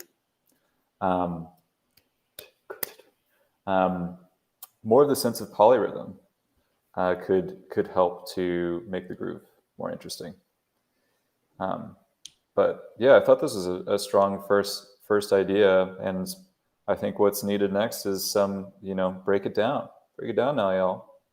Have some kind of more mellowed out B section. Seems to be what calls to me. Cool. Do you know Yoasobi? You know that artist? I do know Yoasobi. I was reminded of that a little harmonically, at least with the kind of like the raised tones and stuff. And so that made me wish or think, I guess, the logical next thing would be the verse with a singer. That's what I was like, exactly where we stopped is like, okay, now the verse is going to start. Totally. And so even if the intention is for it to be instrumental, I guess the question of like, what do I do is probably structure this like a song, that was the intro. And now you're going to want some sort of kind of verse, chorus, bridge, chorus thing. Right. Agreed. Yeah. I think this is the way it's being introduced really lends itself to that. And that's great, right? Because that gives you a roadmap for the song in general. And you've already written half of it, or whatever it is. Yeah, don't be shy to use. Nobody except for like the nerds of us right here are paying attention to whether or not you've used a form that someone else used. Nobody cares, right? So it's just like verse chorus is been used a million times because It works. So just do it. It's kind of, I don't know. Totally, especially if you're in a place like Myntian is right now, where he's got a strong thing, and is wondering what to do next with it. The tried and true thing is alternate it with another thing, or the tried and true thing is at least something, and then when you aren't just staring at a blank page, you can be like, okay, am I not satisfied? You can rate.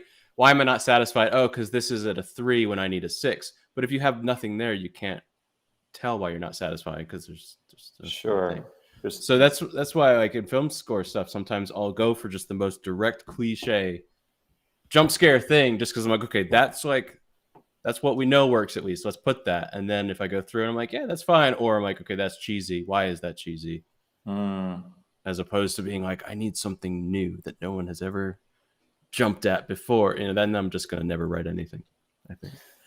Sure, like that's a way to not wear the writer hat and the editor hat at the same time. Exactly. Yeah. Right. Yeah, great point. Pro tip, y'all. Right. I like that. Do what your ear is hearing there.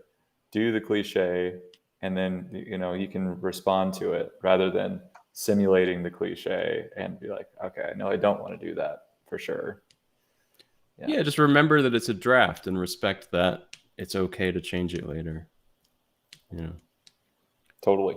This feels, what we just heard is way more produced than I would be comfortable doing without knowing what was coming next, because it was like, sure, it was like, it feels done for that much, and then that's a risk, because for my project, if I get that much done, I might never finish this track, because I'm like so satisfied with like that intro. I'm like, yeah, I'm more of a like I imagine when Taylor Swift writes a song, I don't know why that's in my head, she sits down with the acoustic guitar and writes lyrics and chord changes, and not just the intro. She doesn't go into the studio and be like, okay guys, let's do the intro, hire the band, hire the engineers, and then after the first 20 seconds be like, okay, I'll see you next week, I gotta go write the verse.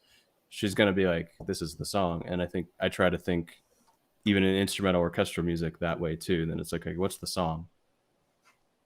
Totally. Before I go in the studio, even though I'm in the same chair. But sure, yeah. When I've made electronic music, I've done stuff like what Myntian's done here before, and it can be interesting as well. It's essentially like, do you want to go breadth first and get the rough skeleton of the whole song first, or do you want to go depth first and say, here's the intro and it's going to sound like pretty much like this. I'm going to really flesh it out. Now what's next? Both potentially have pitfalls, and here's one of the pitfalls of the kind of depth first approach, in which, okay, I've got a cool intro. Now what? So yeah, by coming to us saying I don't know what to do next, you've explained that pitfall for your process. Totally. But I agree. I think I loved it. I want to hear more. That sounds I do good. too. But I do too. Glad you know Laszlo Myntian. That's some cool music. I love Radial Nerve in particular. I don't know that. You'd enjoy it. I can send you some stuff. Okay, cool. We got 4 more. I hope that's all right if you're doing all right time wise. Oh, yeah, I'm good. Okay, sounds good. Just want to be respectful there. Sure. Appreciate you joining. I got to go play Fez, but other than that, you're messing up. Today's an L for you, man. No, Fez, yeah, I really love it, because it's sort of in 2.5D in a way. But you'll understand why when you play it. Right. Okay. Well, thanks for spoiling it. But yeah, no, that's not a spoiler. I'm just kidding. Yeah. Okay. Cool. This is Diddle by Devin. Let's listen to this Diddle by Devin. Let's see if this Diddle by Devin has some details. To skip my preface, I missed the point. Okay, sounds good. We'll start from the beginning and move our way forward.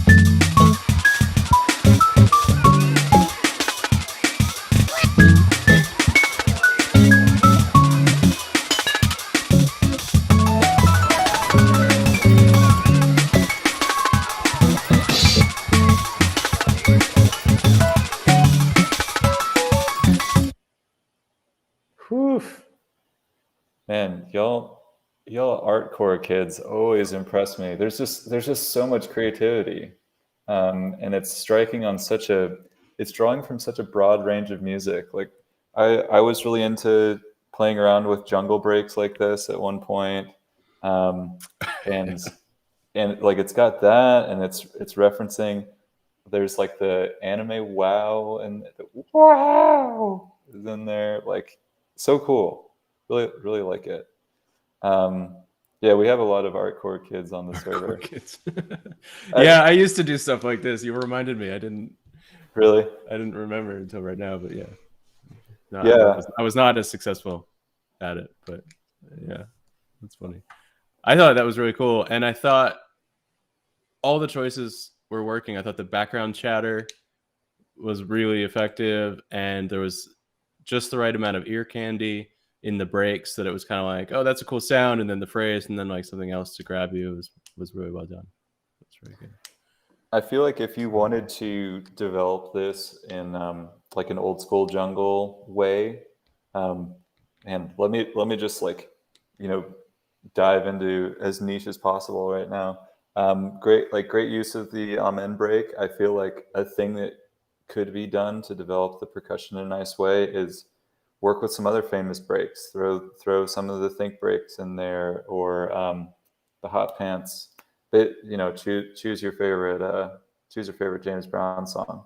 I was ready for a change up, especially since the amen break, what you're using is just a very well explored sound, and I always prefer, I like the think breaks even better. I was ready for, maybe it would come in the next 10 seconds for the chatter to stop and the band to get nice and big, like a big fat bass, and the drums to be like a big bass drum, and everything to be much more like in your face. Right. The next playthrough, you know, now the whole thing is going to really kick. I wouldn't want that vibe to go on forever. Yeah. I would be ready for like I said, like kind of all of a sudden it's just like here's the whole thing. Like now it's big. Totally. Yeah, I agree. It's almost narrative wise, like we were in the line for the club, and like we went through the cafe and it's chill and stuff. Right. And now we're in the big room and the guys are on the like, that's just, right. That's a good way to put it. Yeah, like now we're in the club. Like, yeah, because that'll help the song feel like it has a satisfying, like keeps you going. Totally. So yeah. Yeah. And yes, Spiral Flip, you're definitely allowed to use more than one break in a song. It's definitely, it's impressive when people do that. Cool. I didn't think I'd be talking about old school jungle breaks on this call, but here we are. If anyone wants to hear, I used the think break and some other less known ones on a Lipa song called Floatin'. So the think break. So there's this song that it's not a James Brown song, but it's a song that James Brown was like the hype man on. Okay. You better think. And it's got 5 drum breaks in it, and it's so good to chop up because there's James Brown in the background, and there's 5 different ones. There's one that's just the tambourine player. There's one that's the drummer plus James Brown going. This is the one that goes that has the yeah, woo, yeah, woo, yeah. It's in It Takes Two to Make a Thing Go Right. Right. You know that one? I think so. Yeah. So that's from Think. There's also one of him saying, "You bad sister, you bad sister." All right. And yeah. Anyway, there's 5 different ones. Okay. Nice. So sorry, weird tangent. So that was Diddle by Devin, I think, wasn't it? Yeah. Next one is The Nameless Traveler, 2021 by Fernando Davila. You know, I'm going to actually ask you, can we take 5? Sure. I'm going to refill my coffee and just so we can get through the next 4 and take Perfect. a while. I'm gonna get my water. All right. And maybe I'll hang with these Artcore kids. Check questions in the chat. Perfect. Sounds good.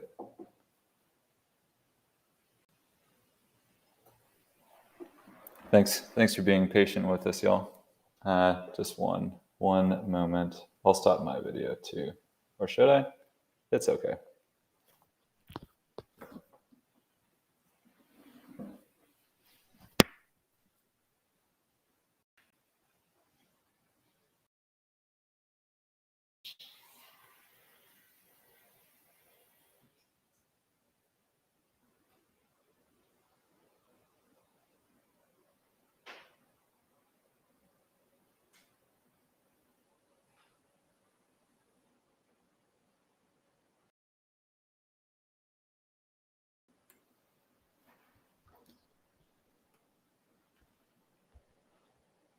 All right, guys. Am I going to do more streams like this? I don't know. This is really new for me. People who are familiar with the channel know that I really edit it a lot, so it's perfect, and I take out all the ums and likes and you knows, and it makes me sound a lot smarter. You see. No, this is a much more informal, very different format. So I don't know. I think if you guys enjoy it, I'm having fun, and these feedback streams are a good way to do it because from our perspective, from Ryan's and my perspective, we're just trying to not get copyright flags, and whatever y'all are sharing is at least not copyrighted yet. So this is a great format for us, in which I don't get people do the React videos where they list like, here's me listening to an existing copyrighted work, and then I'll give you my reaction to it, right? I don't get how that doesn't get flagged every time. Oh, I should keikaku.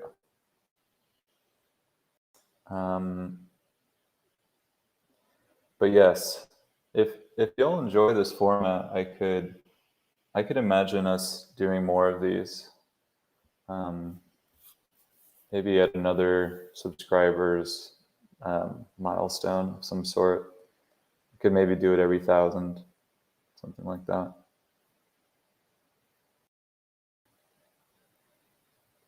Okay, yeah, exactly. There's no way you don't get copyright ID'd every time, or at least demonetized.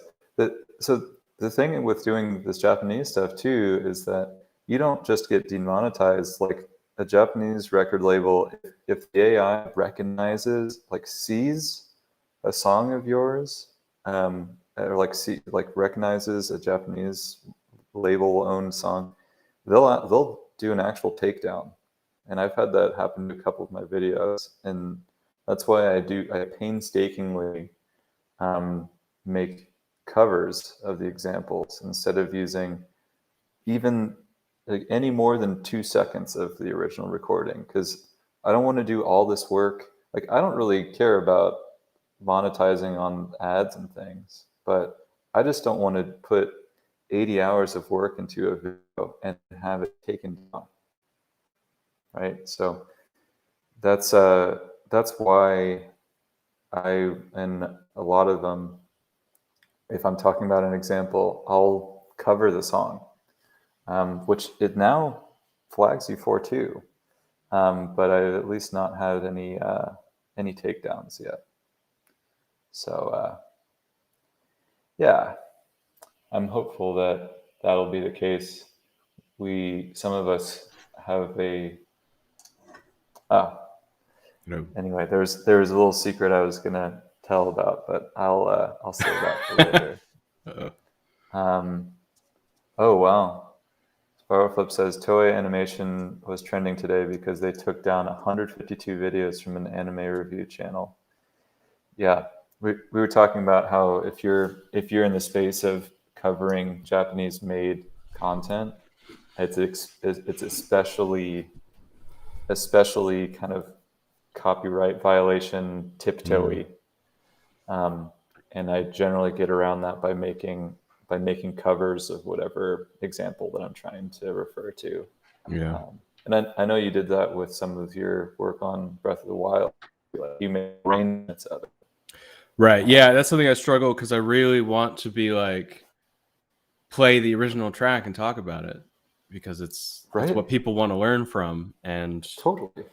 Yeah. Are you familiar with the Rick Beato Led Zeppelin thing? I know Rick Beato. He was doing a thing on chord progressions.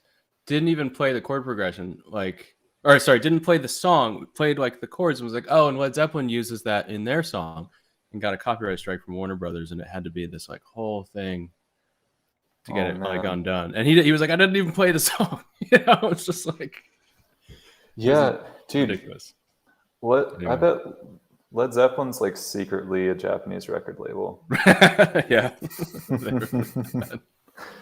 You made a vague reference to our music without our permission? Right. That's intense. I don't know. Yeah, it's been a struggle since the beginning of like, how do I? It's part of why I prefer to do videos on video game music, because that stuff doesn't get struck the way film music does. You know? Totally. Yeah, makes sense. Yeah, we're doing something. Some friends and I are doing something on video game music soon, which I will leave vague. But luckily, it's like you said, it's a lot less likely to get struck down. Mm-hmm. It's like covers of video game music. So watch out for that. Oh, Kevin G is here. I thought it was Kenny G. Say hi to your brother Kenny, Kevin. Kevin might know the answer to his own question, but I don't know. I know Kevin. Yeah, he's a good guy. Oh, you do? Yeah. Cool. He submitted on my live stream. We listened to some of his stuff. Oh, nice. Good. Nice. That's awesome. I gotta say, I was so waiting on yours. I was so waiting with like bated breath. Like, are they gonna listen to that? Is it stressful to be on that end of it? Oh yeah, totally. Yeah. It's such a, just to be a soft boy for a second here. I just want to like thank everyone for sharing your drafts, because it's such a vulnerable act. It's so like, you have no idea if like these two dudes that you watch on YouTube are just going to tear your thing apart, publicly humiliate you. Yeah, and we're not that mean, so I can assert that we're not going to do that. But I think that we're trying to give constructive and honest feedback here. So we're also not going to, we're not going to delude someone into thinking that they're the next WC if they're not the next WC. Right. So anyway, I always think it's such like, I want to honor like the vulnerability here of everybody submitting, because I've been on the other side of it, and it is so nerve-wracking. So kudos to those who very courageously submitted, and I'll remind everyone that I'll commit to finishing this paragraph. The linguistic root of courage is courage, and it's to have enough heart to hold your fear. It is not the absence of that fear. So thank you all for having the heart to hold your own fear. Nice. Hippie rant over. Let's listen to more music. Nice. Let's do Sounds Like Zelda, I think. Wait, did we get Nameless Traveler? Did we get Nameless Traveler? Yeah. I don't think so. Sorry, I think that was when I was like, hey, let's pause for a second. Oh, okay. Yeah. Perfect. Sounds good. Thank you. That's I'm sure Synex. Fernando thanks you. Yeah. Is Fernando on here? Oh, that's Synex. Oh, okay. Thanks for being active, Synex. We're not trying to skip you. Okay, great. They've asked to skip to 1:10. This piece was inspired by Fox Capture Plan Butterfly Effect. I love that song. After watching my Japanese chords tutorial video. Nice. Cool. So I might have introduced you to this song, the song that inspired this. They are, for your context, Ryan, it's a jazz trio, and the piano player also makes quartet arrangements, like string quartet arrangements, to accompany them. Nice. And sometimes other instruments. So it's kind of like a piano trio plus. Okay, cool. Cool. So let's start at 1:10. Oh man. Painful to skip all that. It sounds like a fun intro. Here we go.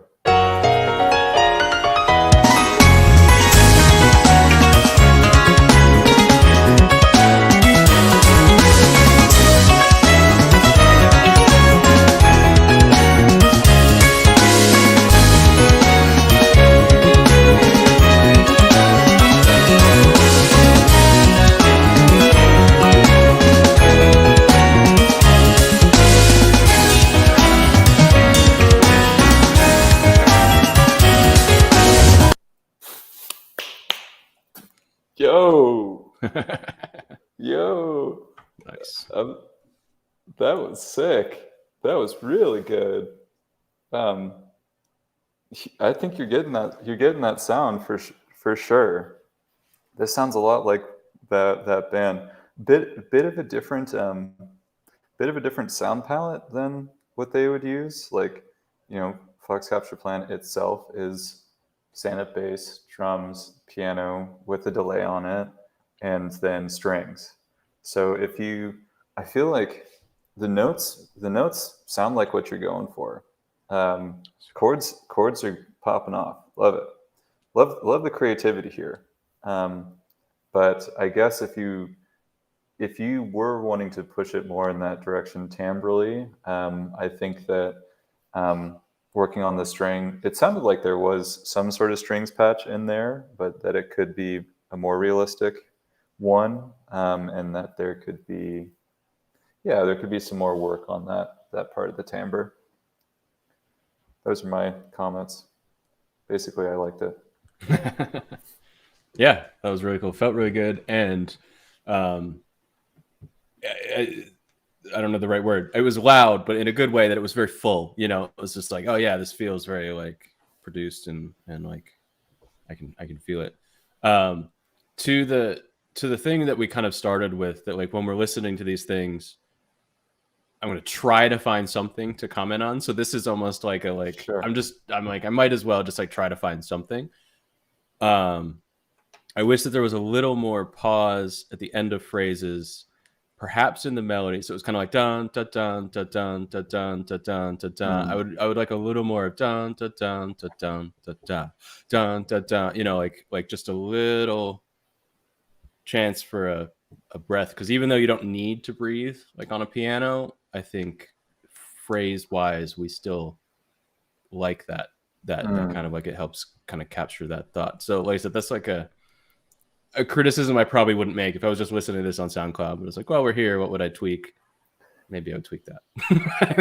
Yeah, totally. Like this strange situation is in which here's 30 seconds of a song. Make a criticism. Right. Yeah. I thought it felt really good. I liked it a lot. It's really cool. I did too. I felt like a thing that emulates the artist well is, I think, the approach to melody, and that each measure, each like I liked how the melody was just like that dun dun dun dun dun dun. Like we're really just like arriving on one main melody note for each measure, and then maybe turning that around, because there's such an established kind of stamp and format to the melody. There is a nice opportunity at the end of each phrase for a melodic fill. Right. And I thought that. Or like if your first is dun da da dun da da dun da dun dun da da dun da da dun da dun, then your next one is da da dun dun dun, or something. Like change that rhythm up for the third phrase. Yep. In a very clear way might also give it shape, I guess. Yeah. Totally. So. Yeah, and I think that you could think about it similar to like drum fills, like we were talking about before. Just build that anticipation for arrival. But nice. I'm glad we didn't skip this one. I'm going to listen to the whole thing after. It happens, but yeah. That's the kind of slight absurdity of this task, right? But we don't have time to listen to the whole track. So totally. Yeah. I mean, I could do some 6-hour thing. Right. Some people may hang around. But. Yeah, right. Listen to the entire thing. But cool. Let's finish this up. It seems like there's a couple people who've slipped in right at the end here. Some of these submissions are very recent, which is great. I was afraid we'd not have enough submissions. Great. So the next one is Sounds Like Zelda, I think, from Casper. Glad you were able to submit, Casper. As a big Zelda fan, and I know Ryan knows Zelda as well. This is a big claim to make here. Yeah, really. Between the two of us. Sounds like Zelda, huh?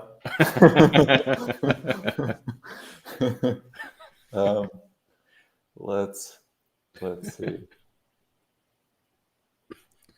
No, jokes aside, I always try to make it.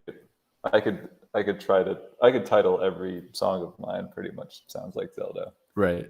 That's what I'm going for. Is this Casper's track? This is Casper's track. So you say starts at 105, but 130 is where I need help.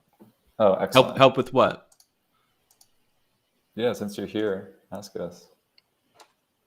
And jokes aside, I think, it's actually, you come to good people for this, because Ryan and I know this music well. Yeah, is there something that you need help with on it in particular, Casper, or just general thoughts? Yeah, it's here. I've got it up. Okay.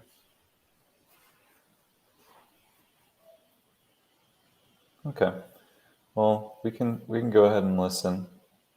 Something is missing. Okay. Let's see.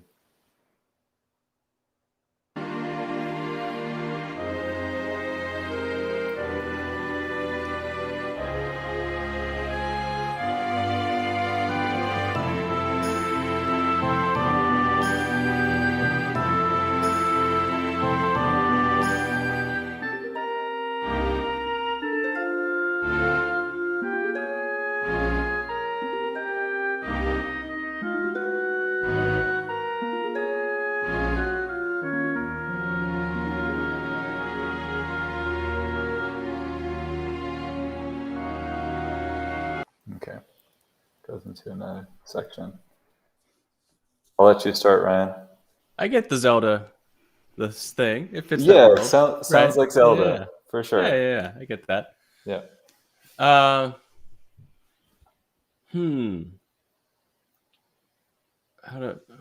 I think instrumentation feels good. I think, like kind of color choices, harmonic choices feel appropriate. I'm hesitating to just think of exactly how to say what I want to say. It's not, the word I'm going to use is too strong. So it's not wandering, but it's kind of like beginning of a thought into the beginning of a thought into the, like at the very end there, it was like, okay, it sounds like the thing is ending, but then the strings kept going. And the strings kept being like, okay, so I thought that the like phrase was kind of like taking a pause, but because the strings keep going, we're not actually pausing. It's like, so is that a new idea starting in the strings? So like I said, wandering is not the right word because that implies a slight different kind of lack of direction. But right. I don't know. Casper, was it? Casper was saying in the chat that wasn't quite the timestamp that they wanted. Was it even further back in the file? I think we can try to go a little further in there. Push the pauses. Okay, we can listen to a little bit more just in case it gives more context. I don't have it up. Not bad. I'll share it. Perfect. Here we go. No, that's the right part? Okay, great. Thanks, Casper. Cool. So for you, Ryan, there's a little bit of wandering's too strong, but could use some more cohesion and direction in the path that it's tracing. Yeah, I guess to not over reiterate something like you said, I kind of did in my live stream is cadences.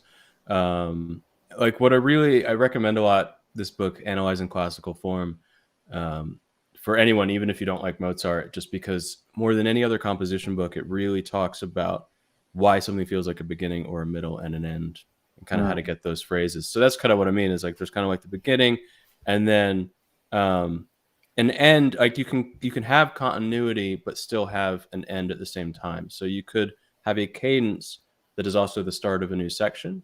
But I never quite got those arrival points of like, okay, that thought has closed. It's more like, oh, that thought hasn't quite finished, and now we're kind of taking it to a new place. But before I quite finish that thought, I'm going to take it to this next place, if that makes sense. Sure, makes sense. Yeah, I agree. I also thought if you were wondering, Casper, about or like had a sense that something was missing, for me, if it's meant to be a full orchestral piece, I guess what I heard there being room for was more ornaments and more like maybe instead of carrying the melody there, the flute could have a run or two, and the melody could be on strings or something like that. I felt like there was room for some sort of counter line that wasn't there, to my ear at least. So if you were wondering about, I don't know, building it up more and making it more climactic, that's one thing that I would do. Yeah, about the staccato and the strings, there was a part, I think there was like a short string on beat 2 or something. It was like boom, ba, boom, ba, or something. I remember that. I felt like it was a little short. I wish that string gesture was that chord was a little longer. I'm just running through my head like all these various Zelda themes, and like da da da da da da da da da da da da da, rest, da da da da da da. You know, they're complete thoughts. It doesn't have to always be 4 bars, but all the Zelda ones I'm running in my head are, and it's like that kind of like that's what I mean. It's a complete statement, not like da da da da da da, boom bum bum, but into something else. You know, it's like finish the first 4 bars, then let us hear what else you want to say for the next 4 bars or whatever. Yeah, insightful point, Ryan. I hadn't really thought about it that way. That definitely is part of the strength of those compositions. Like each 4 bars is like, yo, that was a thought. It was a thought. Yeah. Right. Yeah. For sure. And it can end with a period or a comma or a question mark or whatever, but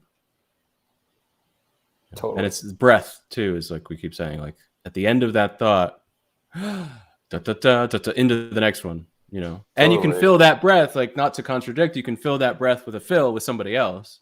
You know, it's totally silence. Yeah, I mean, the theme we're talking about right now has a right, etc. Right? Completes that thought, and then breath, da, da, da. Yeah, exactly. It does all these things really in a really strong way. So. Yeah. Even like the Breath of the Wild main titles, like I can, in my head, picture where I would put kind of the 4 bar chunks. Breath, you know, or that. Totally. So, yeah. Cool. Yay. Zelda entered the chat. Oh no. But yeah, this could go on for another while if we don't move on. I'm glad we got to talk about Zelda though. I think that's a great overlap that you and I have, Ryan. Oh, yeah. Excellent. Like Zelda, I think that was the title. Sounds like, yeah, exactly. Oh, you didn't see that? Yeah. No, I did. I just forgot that. Yeah. It does. Sounds like Zelda. You know, confirmed by 2 Zelda enthusiasts. All right. Next is Man by Stefan Olufemi. Let's see. Sorry if you guys didn't want name reveals as part of this. I feel like it's sort of happening. Spiral Flip. I think it's too late for any more submissions, but just in case, here's mine. Unsure of what direction to take with it. Sounds good. Yeah, there's just this and one more, so we got time for you, dude. This is Spiral Flip. Okay, Spiral Flip's been very active. Thank you for joining, by the way, Spiral Flip. Do I have it shared? I do. Okay. Long for Man. Okay.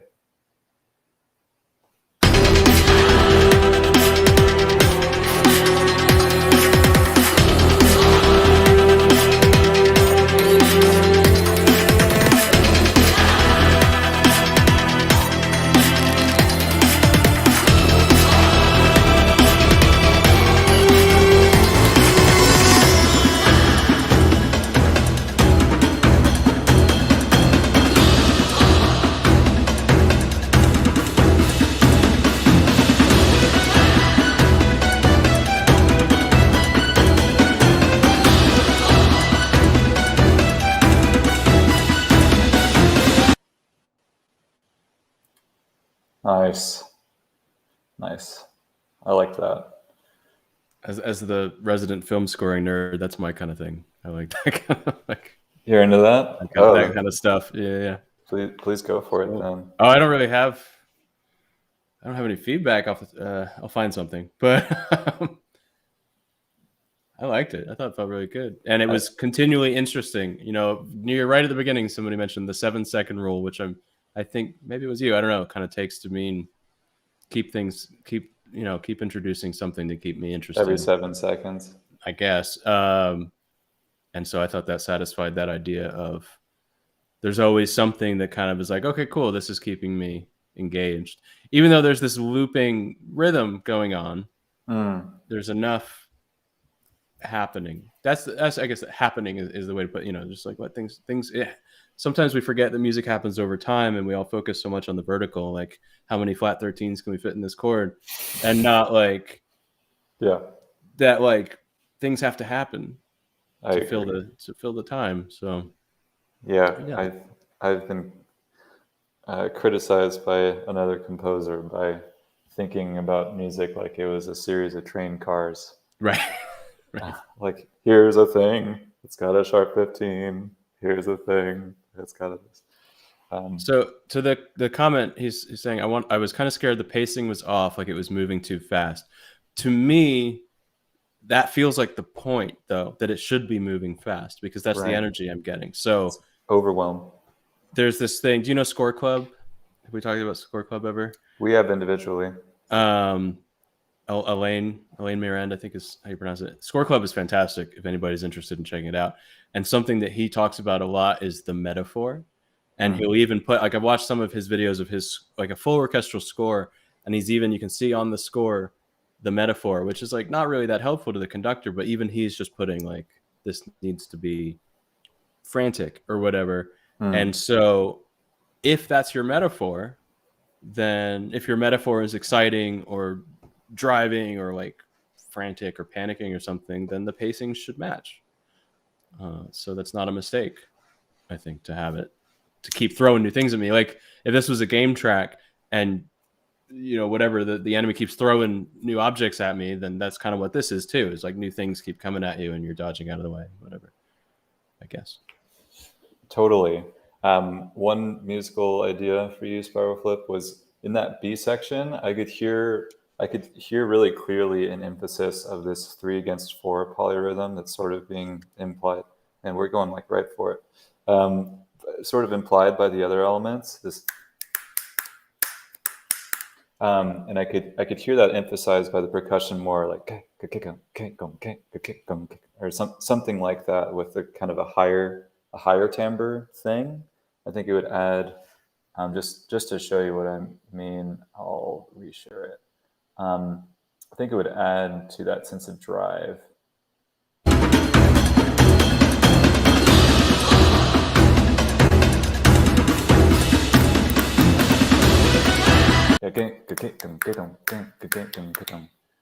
That might be also really effective in fills too. Bum, dum, dum, dum, bum. That.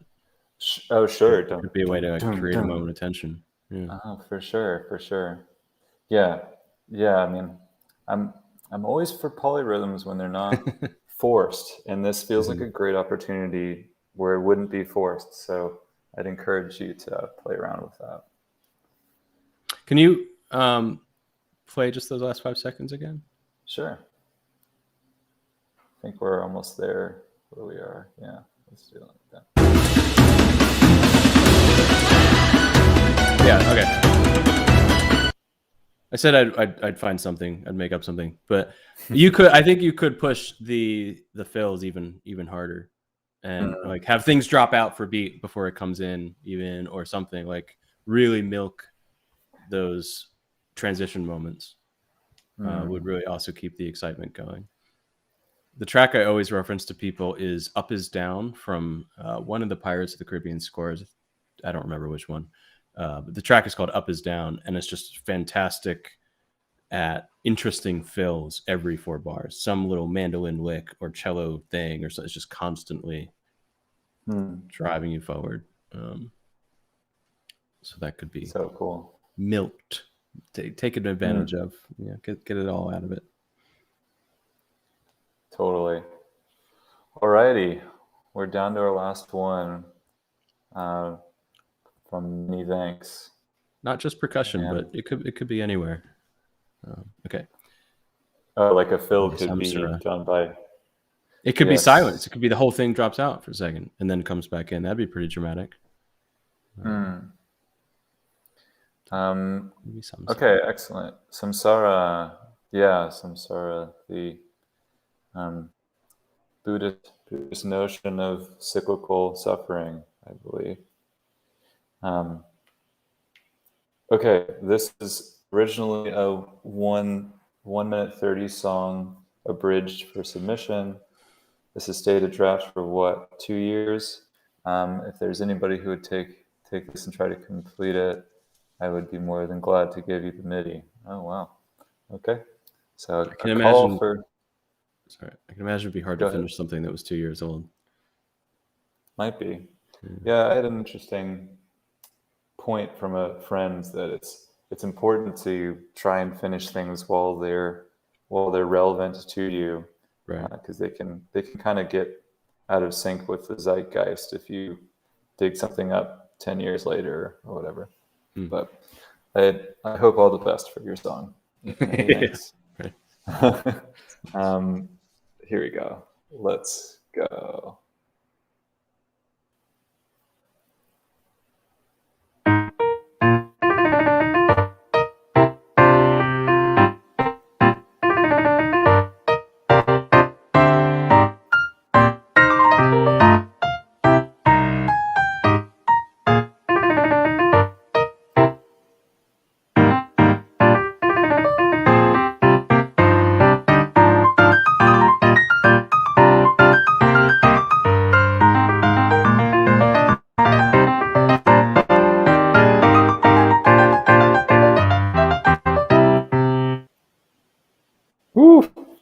Wow. Yo, those trills were crazy. Nice. Like I don't even know how to. I can't really visualize how you play that. Was it intentionally glitchy? I just want to make sure that it was glitchy, not that was like a streaming thing, right? Or was that a streaming? I think so. Given the folks who were commenting, I think it was more of a producer piece. There was an occasional glitch, which I thought was great. I found it really interesting and really engaging. Like I kept wanting to hear what's going on, where's it happening to. So yeah, that was really cool. I think the thought about how to finish it, maybe we need to be a little more, rather than specific to this piece, is more just kind of philosophical, how to finish any piece. And I guess in this case, it's just kind of, if you have 1 minute 30, I guess you need to think about, have you hit your climax? Have you hit your peak and your biggest moment at 60 seconds? Then maybe 1 minute 30 is all you need. What about it feels unfinished to you? Or maybe I guess that's the thing is, why isn't it finished? Ask yourself, why isn't it finished? Well, because I didn't get to the big part yet. Okay, then write the big part. Or why isn't it finished? Well, because I feel like I hit my big part and I don't have anywhere else to go. Well, then maybe you don't have anywhere else to go. It's kind of like, I guess. Sure.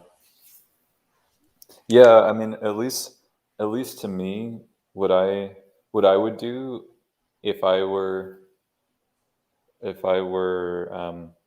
still in my producer days and handed that MIDI, I feel like I would think mostly from a development perspective. Like, okay, you could even have the intro be like mostly piano, and then you just state the same thing again with more instruments this time. Whole band comes in, basically, right? So I wonder if the remaining part of the song is just that idea plus the whole band comes in, right? But if you haven't done that yet, I feel like there's definitely room to do that. And this is another one of those times where it's also, if you don't know what to do, then anything works. and then you can go back and try it. So try the whole band thing coming in. If you don't know what to do, then just at least try that, and then be like, okay, maybe that wasn't what I wanted, but now you know why. Why wasn't that what you wanted?